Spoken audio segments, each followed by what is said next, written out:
নগাঁৱৰ সাংস্কৃতিক কৰ্মী পাৰ্থপ্ৰতিম মহন্তৰ মহানুভৱতা। নগাঁৱৰ সামাজিক সাংস্কৃতিক কৰ্মী পাৰ্থপ্ৰতিম মহন্তৰ এক মহানুভৱতা।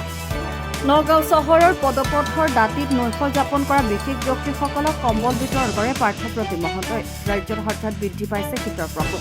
শীতৰ মাজতে পদপথত নিশা কটোৱা লোকসকলৰ কথা চিন্তা কৰিয়ে পাৰ্থপ্ৰতিম মহন্তই গ্ৰহণ কৰিলে এই প্ৰশংসনীয় পদক্ষেপ। পাৰ্থপ্ৰতিম মহন্তই ইয়াৰ পূৰ্বেও অসহায় লোকক বিভিন্ন ধৰণে সহায় কৰাৰ লগতে সামাজিক কামৰ লগতো জড়িত হৈ ৰাইজৰ প্ৰশংসা বুটলিবলৈ সক্ষম হৈছে। নিজৰ সাংস্কৃতিক অনুষ্ঠান সামৰি নিশা পলমকৈ ঘৰমুখী হওঁতে পদপথৰ কাষৰ লোকসকলক শীতত বিনা গৰম কাপোৰেৰে দেখাৰ পাছত যুৱকজনে গ্ৰহণ কৰে এই পদক্ষেপ।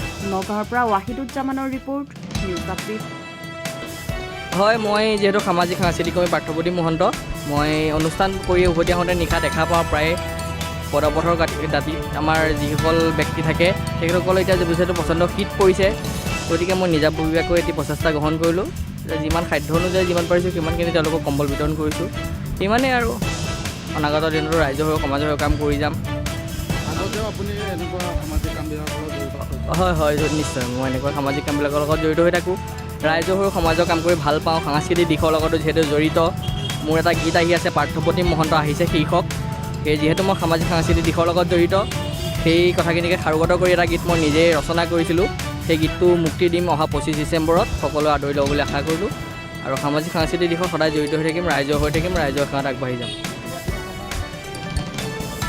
হয়, মই সিদ্ধাৰ্থ শৰ্মা ফেন ক্লাবৰ অলকামৰ মই কালচাৰেল ছেক্ৰেটাৰী পদত আছোঁ। আজি ক'ত বিলাব? নগাঁৱৰ বিভিন্ন স্থানত বিলাম যিমানখিনি পাৰোঁ।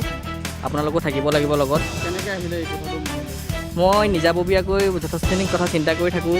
ৰাইজৰ হৈ সমাজৰ হৈ কেনেকৈ কাম কৰিব পাৰি, কেনেকৈ আগুৱাই যাব পাৰি, সমাজৰ যেনেকৈ দৰিদ্ৰজনক সহায় হাত আগবঢ়াব পাৰি, তেনেকৈ নিজাববীয়াকৈ প্ৰচেষ্টা এটি ল'লোঁ। সাধ্য অনুযায়ী তেনেকৈ কম্বল বিতৰণ কৰিলোঁ।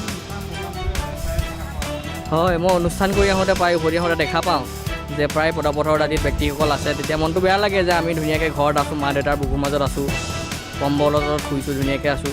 গতিকে তেখেতসকলকো সাধ্য অনুযায়ী কম্বল বিতৰণ কৰিবলৈ চেষ্টা কৰিলোঁ। ইমানেই আৰু।